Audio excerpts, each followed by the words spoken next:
IND special में आपका स्वागत है। मैं हूं मनोज सैनी।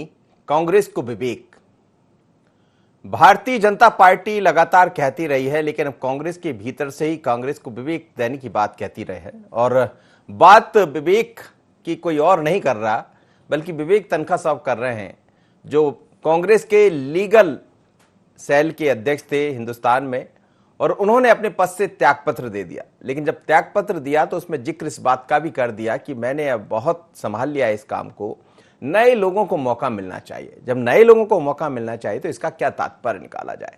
क्या उन्होंने एक तीर कई निशाने साध दिए हैं, या अपनी ही पार्टी को नसीहत दे दी है खुद इस्तीफा देकर, ये बताने के लिए कि अब तो कुछ बदलिए, कब तक हम वही पुराने पदों पर चलते रहेंगे, नए लोगों को कब मौका मिलेगा? यह एक नया राग छेड़ दिया, क्योंकि कई बार ये मांग उठती रही है और G23 जो बना उसमें भी विवेक तनखा था। अब सवाल यही है कि उनका ये त्यागपत्र देना क्या वास्तव में वही है कि नए लोगों को मौका मिले, या त्यागपत्र देने के बाद वो पार्टी के हित में ये चाह रहे हैं कि अब तो कम से कम नए लोग आकर काम संभाल लें? तो क्या उनका जो विवेक काम किया है विवेक जी का, कांग्रेस को ये विवेक समझ आएगा? क्या वो कांग्रेस इस पर काम कर पाएगी? अब जब मौका मिला है, ऐसा कहा है विवेक तनखा साहब ने, तो फिर भारतीय जनता पार्टी कहां रुकने वाली है? बीजेपी ने तो और भी सलाह दे दी। और डॉक्टर नरोत्तम मिश्रा, मध्य प्रदेश के गृह एवं जेल मंत्री, उन्होंने क्या कहा जरा सुन लेते हैं। लेकिन उसके बाद कांग्रेस की तरफ से भी बयान आया, ये भी हम सुनेंगे। सुन लीजिए डॉक्टर नरोत्तम मिश्रा।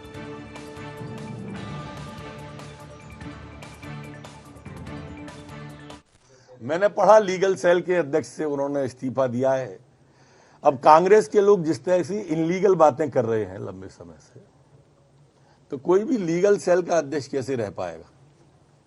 विवेक तनखा मूल रूप से कश्मीरी पंडित हैं। कश्मीर के बारे में क्लब हाउस में जो दिग्विजय सिंह जी ने बोला, कोई भी आहत हो जाएगा, कैसे लीगल सेल का अध्यक्ष रहेगा? एक बात उन्होंने और कही तनखा जी ने कि नए लोगों को अवसर मिलना चाहिए। मेरे ख्याल से ये कमलनाथ जी की ओर इंगित किया है उन्होंने। दो पदों पे, तीन पदों पे बैठे हैं।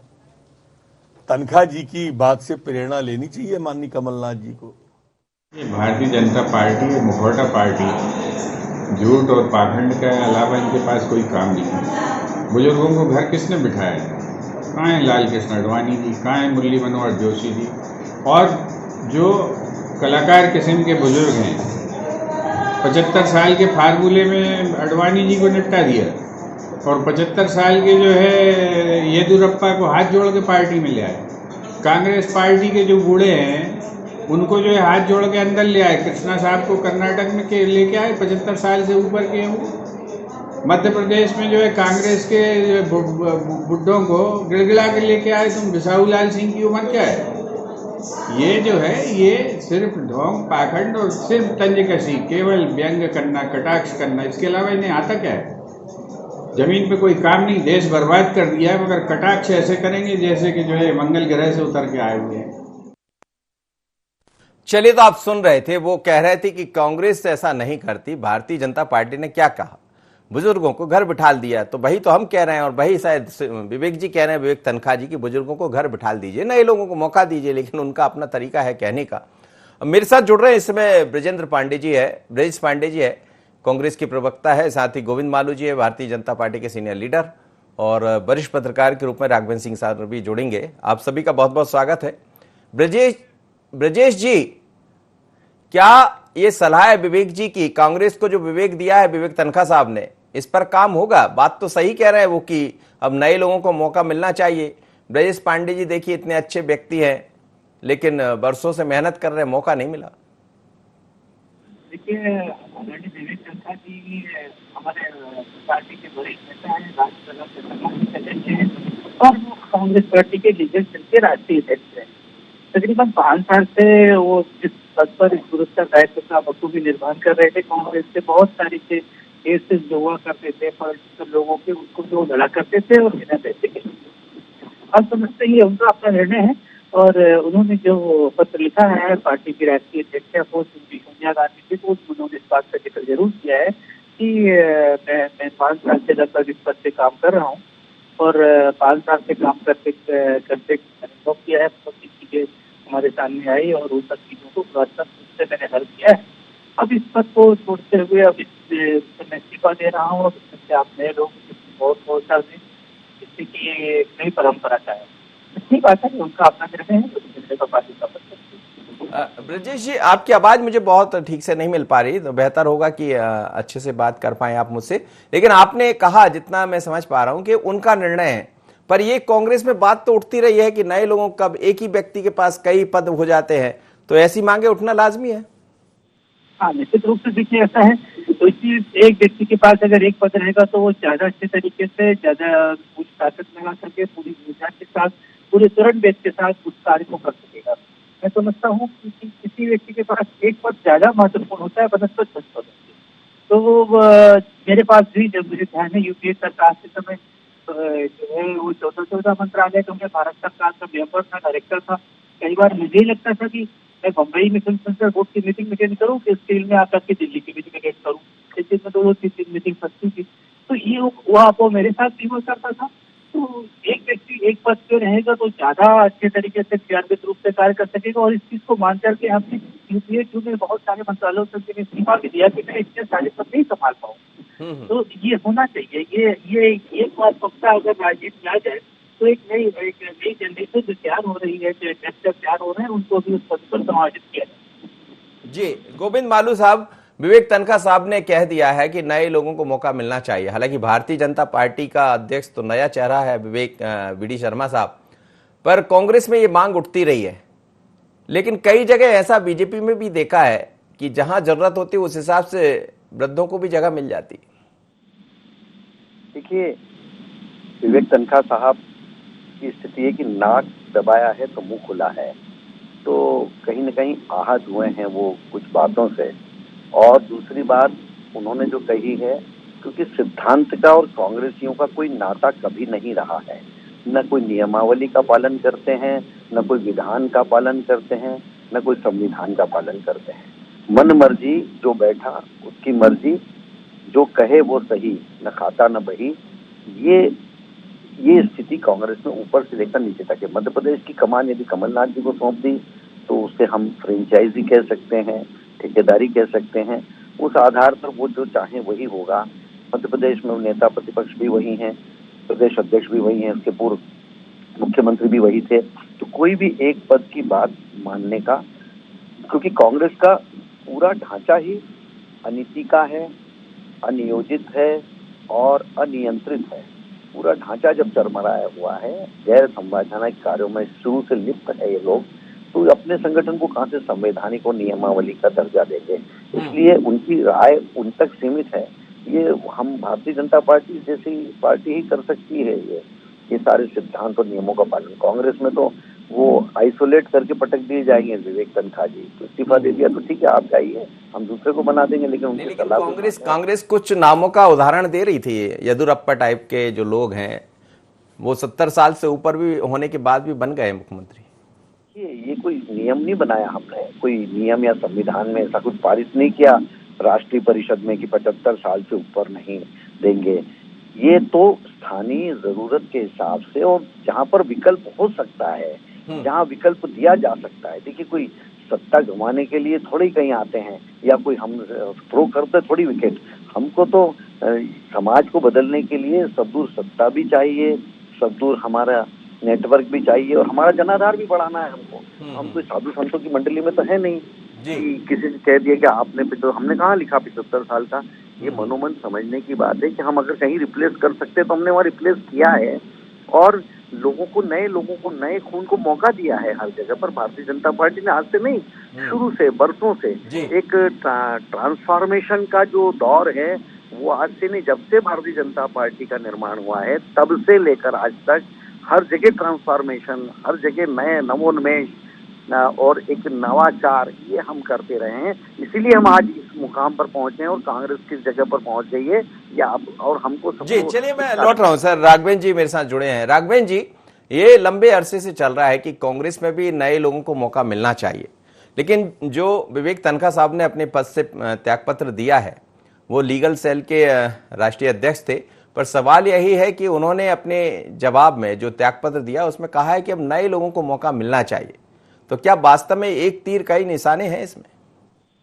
देखिए, विवेक तनखा जी एक लीडर तो नहीं है, साथ में बहुत बड़े बैरिस्टर भी हैं। तो उन्होंने तर्कों के आधार पर निशाने साधे हैं। इसमें कई लोग आहत होंगे, कई लोग लहूलुहान होंगे।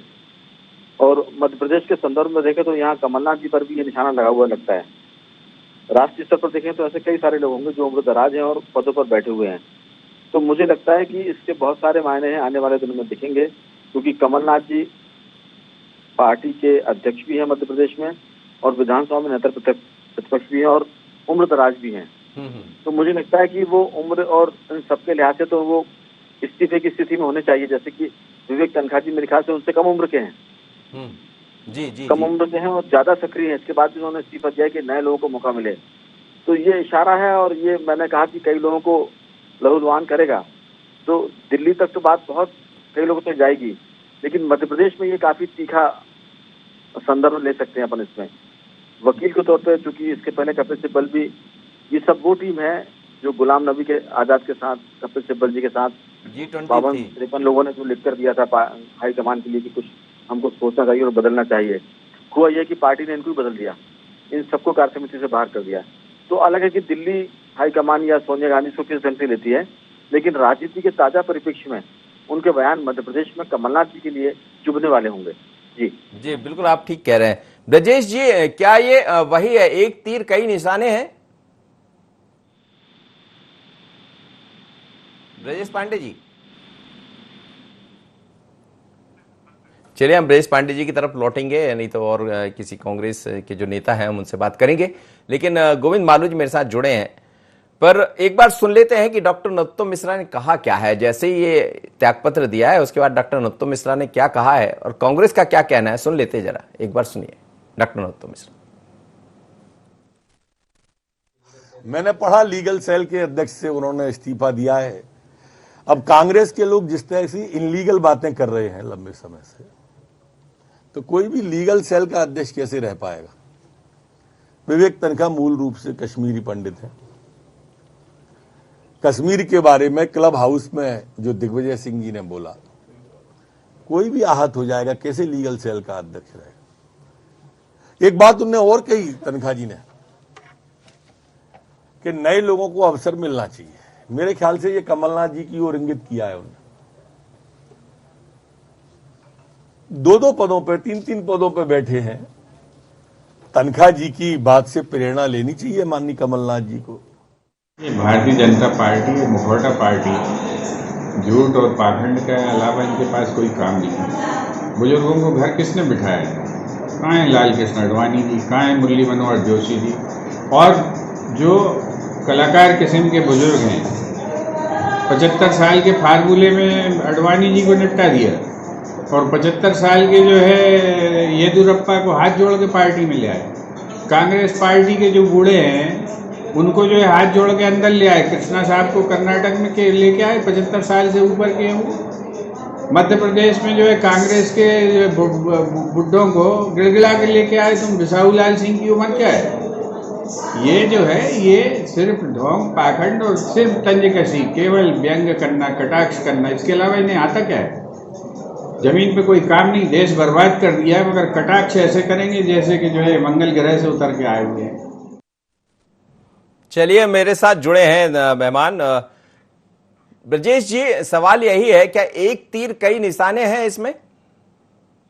नहीं, इसको इस तरह से नहीं देखना चाहिए। विवेक तनखा साहब हमारे पार्टी के प्रोमिनेंट लीडर हैं और सीनियर लॉयर हैं सुप्रीम कोर्ट में, जिसके टॉप 10 लॉयरों में इनकी गिनती होती है। हम समझते हैं कि उन्होंने बतौर राज्यसभा सांसद भी इतने अच्छे कार्य किया पूरे देश के अंदर, पूरे मध्य प्रदेश के अंदर अधिवक्ताओं को लेकर के, अधिवक्ताओं की टीम से बुलाने की बात रही हो या कोरोना काल में अधिवक्ताओं को मदद कराने की बात रही, सब दोनों ने बढ़ चढ़ के सक्रियता निभाई और आज भी वो बहुत सक्रिय रहते हैं।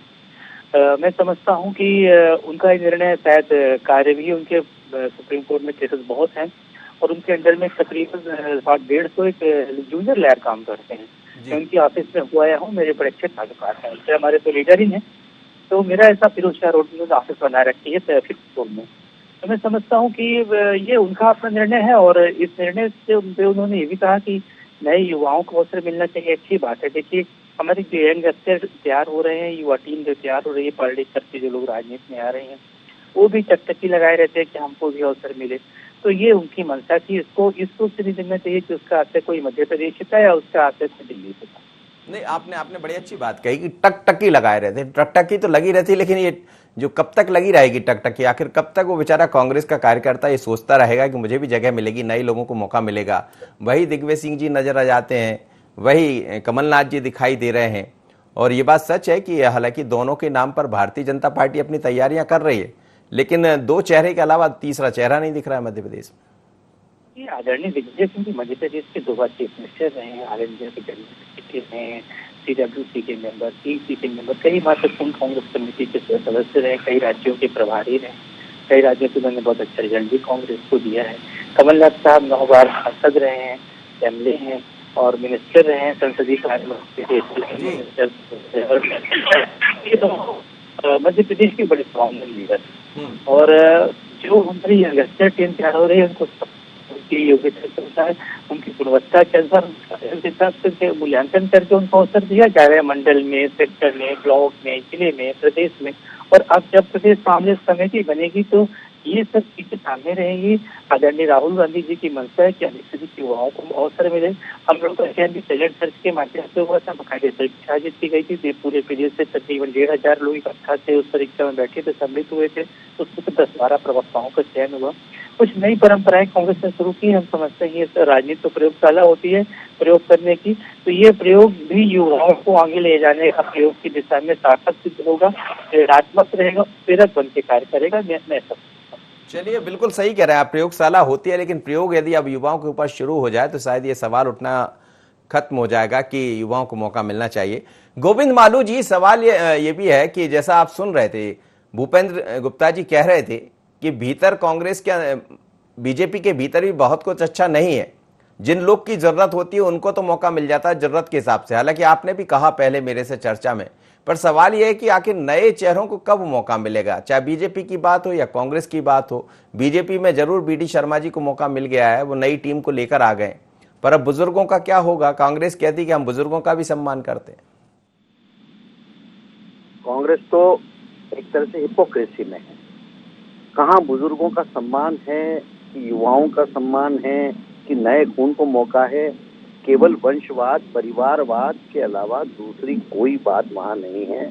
और वो हमें क्या सलाह दे रहे हैं? हम तो हमारी पार्टी को हम जिस ढंग से चला रहे हैं उस ढंग से चलाने के लिए उनको हमारे यहाँ प्रशिक्षण लेना पड़ेगा, भूपेंद्र गुप्ता जी को और बाकी लोगों को, कांग्रेस के नेताओं को। वो जिस ढंग से पार्टी चलाते हैं उसमें कोई सिद्धांत, एथिक्स नहीं है कि नए को लेना, पुराने को छोड़ना। जहाँ जिसको ठेकेदारी दे दी बस वहाँ रानी। तो G23 क्यों बनता? ये बुजुर्गों की बात कर रहे हैं तो ND तिवारी उस समय अलग हुए, कई सारे लोग, नरसिम्हा राव की क्या हालत कर दी थी इन लोगों ने। तो ये सीताराम केसरी के साथ कैसा दुर्व्यवहार किया बुजुर्ग व्यक्ति के साथ? कौन से बुजुर्गों के सम्मान की बात ये करते हैं? इनके समय जब भी कभी कोई भी जो व्यक्ति जिसने कांग्रेस को बनाया है, जिसने अपना खून पसीना दिया है, जिसने राष्ट्र के लिए खून पसीना दिया है, उन सबको सुभाष चंद्र बोस से लेकर सरदार पटेल और उसके बाद मोरारजी भाई, ऐसे कई लोग, कामराज, निजलिंगप्पा, मेहता और कई सारे जो लोग थे, उन लोगों को इन्होंने हमेशा हर रेजिम में बाहर का रास्ता दिखाया। जो अच्छे इंथुसिज्म जिनमें था, जो बहुत ही क्रियाशील थे, जो बहुत ही फर्टाइल थे, जो बहुत ही बुद्धिमान भी थे और ईमानदार भी थे, ऐसे लोगों को कांग्रेस ने दरकिनार कर दिया। तो कांग्रेस कभी ये दावा नहीं कर सकती कि हम ये करते, कोई नवाचार नहीं किया। आज वो कह रहे हैं कि अभी हमारे मित्र की हम प्रयोग कर रहे हैं, तो अभी पहले तो एक तरफ कहते 125 साल पुरानी पार्टी, एक तरफ प्रयोग कर रहे हैं। मुझे समझ में नहीं आता, प्रयोग करके, पहले तो प्रयोग करके देश को बर्बाद कर दिया, प्रयोग करके कांग्रेस को बर्बाद कर रहे हैं। और वो कह रहे हैं कि प्रयोग करके आपने बर्बाद कर दिया। अब किसने क्या बर्बाद किया? राघवेंद्र जी मेरे साथ जुड़े हैं। राघवेंद्र जी, सवाल यही है कि कांग्रेस की बात करें या बीजेपी की बात करें, दोनों में परिवर्तन की बातें तो चलती रहती है, लेकिन उस लाइन पर नहीं पहुंच पाते जिसकी चर्चा करते रहते हैं। राघवेंद्र जी, मेरी आवाज सुन पा रहे हैं? चलिए हम जुड़ते हैं राघवेंद्र जी से। मैं जवाब ले लेता हूं। ब्रजेश जी, आपने सुना गोविंद मालू साहब को? गोविंद मालू जी वरिष्ठ नेता हैं भारतीय जनता पार्टी के, और अभी जब इनको मीडिया प्रभारी बनाने की बात आई तो इनको खुद किनारे कर दिया गया। वहाँ लोकेंद्र वो तो प्रसाद रहे हैं, मीडिया प्रभारी तो रहे हैं, लंबे समय तक रहे। तो उसके बाद भी इनको पार्टी में जब सरकार आई तो इनको किसी कॉर्पोरेशन का अध्यक्ष उपाध्यक्ष नहीं बनाया गया। तो ये बेचारे क्या कुंठित मानसिकता से ग्रसित है। इस पर मैं ज्यादा कुछ नहीं कहूँगा, इनका व्यक्तिगत मैटर है। लेकिन महत्वपूर्ण बात यह है कि किसी भी पार्टी में, चाहे वो भारतीय जनता पार्टी हो, चाहे कांग्रेस पार्टी हो, चाहे बसपा हो, सपा हो, किसी भी राष्ट्रीय पार्टी में अगर युवाओं को आप प्रतिनिधित्व देते हैं, युवाओं को जिम्मेदारी देते हैं। राहुल जी ने तो अधिक से अधिक युवाओं को टिकट ही दिया था, लोकसभा के चुनाव में टिकट दिया था। तभी तो जितने नेता यंगस्टर तैयार हुए उस समय के, सचिन पायलट जी रहे हों, सिंधिया जी रहे हों, अशोक तंवर जी रहे हों, मीनाक्षी नटराजन रहे हों, सभी युवाओं को राहुल जी ने टिकट दिया था। और आज भी कांग्रेस पार्टी जो लेकिन है ये बुजुर्ग लोग युवाओं को टिकने नहीं देते। देखिए ना, सिंधिया जी जैसे चले गए, सचिन पायलट इधर उधर हो रहे हैं। अब किस समय की परिस्थितियां, मनोज साहब, कैसी क्या बनती है राजनीति में, ये आप तक कोई नहीं समझता, क्योंकि आप बड़े विद्वान एंकर हैं मध्य प्रदेश के अंदर। लेकिन जो टिकट की बात की तो राहुल जी ने टिकट दिया, राहुल जी ने युवाओं को आगे लाया, राहुल जी ने समाज की मुख्य धारा से युवाओं को जोड़ा। और युवाओं को जोड़ करके जब लोग जीत करके गए तो उसमें से कई लोगों को, यंगस्टरों को, मिलिंद देवड़ा जी, कई लोगों को उन्होंने जो है वो मिनिस्टर भी बनाया और महत्वपूर्ण पोर्टफोलियो भी दिया। तो हम समझते हैं कि युवाओं को, मैंने प्रतिवर्ती पीढ़ी को और पूर्ववर्ती पीढ़ी को, दोनों को समायोजन करके जो चीज बनाई जाए वो चीज अपने आप में बहुत ही यूनिक रूप से सामने आती है और समाज उस चीज का सम्मान करता है, समाज को उसका अनुसरण करने का अवसर मिलता है और समाज को उससे कुछ सीख लेने का सुनहरा अवसर प्राप्त। बशर्ते है कि वो सीख ले पाए। राघवन जी मेरे साथ जुड़ गए। राघवन जी, यही है, दोनों पार्टियां बात करती है बदलाव की, लेकिन वो बदलाव नजर नहीं आता जिसकी बात की जाती। एक बात करना और किसी काम को अंजाम देना, दोनों अलग अलग चीजें हैं। देखिए, सियासत में अक्सर जो कहा जाता है वो किया नहीं जाता और नियम बनते हैं अपने जो विरोधी होते हैं उनको काटने के लिए। हमने देखा कि जब कोई क्राइटेरिया बनता है टिकट देने का, कुछ पद देने का, तो अक्सर उन लोगों के लिए बन जाता है जो उनके चाहते नहीं होते हैं और जो जिनको चाहते हैं उनको सब बना दिया जाता है। उम्र का भी कोई उसमें बंधन नहीं होता, काबिलियत का भी कोई बंधन नहीं होता। फिर देखते हैं कि वो किस जाति का है, किस क्षेत्र का है, इसलिए हमने कर दिया। जैसे येदियुरप्पा जी का आपने जिक्र किया था तो उनका कि वहाँ चूंकि अलग मामला कर्नाटक में, तो बहुत सारी चीजें हैं जो नियम कायदे बनते हैं लेकिन वो अपने हिसाब से चलाए जाते हैं।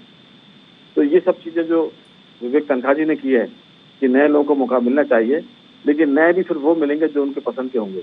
काबिलियत मेरे ख्याल से यहाँ मायने नहीं रखती है, लेकिन मैं फिर वही कहूंगा कि ये फोकस राष्ट्रीय स्तर के बजाय मध्य प्रदेश में ज्यादा असर करेगा और कमलनाथ जी कहीं ना कहीं किसी एक पद से आगे पीछे मुक्त होते दिखेंगे हमको। जी जी, मतलब असर इसका दिखाई देगा, आपको लगता है? नहीं, इसलिए भी लगता है क्योंकि उम्र की सीमा है। अगर मध्य प्रदेश में भाजपा से लड़ना है तो कोई सक्षम, सक्रिय और युवा आदमी चाहिए होगा। अगर वो युवा नहीं है तो वो सक्षम होना चाहिए और सक्रिय होना चाहिए। कमलनाथ जी में सारी खूबी होंगी लेकिन वो सक्रिय भी नहीं जनता के बीच में, और अभी वो भाजपा से लड़ने के लिए मैदानी स्तर पर सक्षम भी मुझे नजर नहीं आते, क्योंकि उम्र के साथ साथ उनकी तबीयत भी है कि अक्सर उनको थोड़ी सी प्रॉब्लम हो जाती है सांस की या बाकी चीजों की। तो ये सब चीजें कुल मिलाकर हम देखें, ओवरऑल चीज यह है कि दिल्ली में या राष्ट्रीय स्तर पर जो भी हो, मध्य प्रदेश में वरिष्ठ नेता कमलनाथ जी को एक आध पद छोड़ना पड़ सकता है। या तो वो विधायक दल के नेता रहेंगे या फिर वो कांग्रेस के अध्यक्ष रहेंगे। राघवन जी, लेकिन बीजेपी में भी बहुत लोगों की उम्र बढ़ रही है, अब आप समझ ही रहे होंगे। आप देखिए, जिनकी उम्र बढ़ रही है उनमें घबराहट है। हाँ, उनको पता है कि अगले चुनाव में टिकट नहीं मिलेगा, उनको पता है कि संगठन से हम बाहर कर दिए जाएंगे या बहुत सारे बाहर कर दिए गए हैं। तो हर पार्टी में पाखंड तो होता ही है, लेकिन जिसमें कम पाखंड होता है हम उसे अच्छा मान लेते हैं। जैसे हम जब आज से 10 साल पहले बात करते थे कि भाई सारे लोग बुरे हैं चुनाव में, जो कम बुरा उसको चुन लीजिए आप। तो जो पार्टी कम पाखंड करती है हम उसको ठीक मान लेते हैं। तो सियासत में पाखंड तो है ही, बातें तो सब अच्छी करते हैं लेकिन हर पार्टी उससे जानी जाती है कि वो काम क्या कर रही है। तो यही है कि विवेक जी की बात से कितना विवेक जागेगा कांग्रेस का और बाकी दलों का, ये समय बताएगा। लेकिन मुझे लगता है कि मध्य प्रदेश में अगर जागा तो कमलनाथ जी एक पद से हाथ धोएंगे। बिल्कुल आप ठीक कह रहे हैं और मुझे लगता है एक तीर कई निशाने। गोविंद मालू जी, एक छोटी सी प्रतिक्रिया, आपकी अंतिम प्रतिक्रिया लेना चाहूंगा। ये जो कांग्रेस में कहा जा रहा है वो बीजेपी के भीतर भी अब नजर आने वाला है। देखिए, भारतीय जनता पार्टी तो अपने अनुभव, अपने सिद्धांत, अपने विचार और अपने लक्ष्य को लेकर चलती है। कांग्रेस का अपना तो हमारा लक्ष्य उनका है, न हमारे सिद्धांत उनके हैं, वो एकदम विपरीत ध्रुव है। इसलिए वो पश्चिमी सभ्यता के लोग हैं, हम भारतीय सभ्यता के लोग हैं। उनके यहाँ क्या होता है क्या नहीं होता है हमें इससे कोई सरोकार नहीं, लेकिन लोकतंत्र में अच्छा विपक्षी दल होना चाहिए, सकारात्मक रचनात्मक सोचने वाला। हम इसकी दरकार महसूस करते हैं कि कांग्रेस की वर्तमान संकट से हमें भी थोड़ा सा इसके लिए विक्षोभ भी है और हम चिंतित भी हैं कि कांग्रेस का ये जो स्थिति हो रही है कि विदेशी बोलते हैं तो उसके बाद में 4 सीटें भर कर जिन पड़ती हैं भवन की और कुछ होता है तो कहीं कोई इनका अस्तित्व समाप्त होते नजर आता है। तो कांग्रेस की स्थिति को देखकर हम भी चिंतित हैं और हम चाहते हैं। चलिए सर, बहुत बहुत धन्यवाद आप सभी मेहमानों को मेरे साथ जुड़े। लेकिन कांग्रेस को विवेक तनखा साहब ने विवेक दे दिया है और क्या इस विवेक को माना जाएगा, ये बड़ा सवाल है। लगातार ये कहा जाता रहा कि आखिर नए लोगों को कब मौका मिलेगा, लेकिन एक बार एक तीर दो निशाने विवेक तनखा साहब ने चल दिए हैं। अब ये निशाना किस पर लगने वाला, नजर इस पर रहेगी। कांग्रेस को विवेक, इतना ही। मुझे दीजिए इजाजत, बने रहे ND24।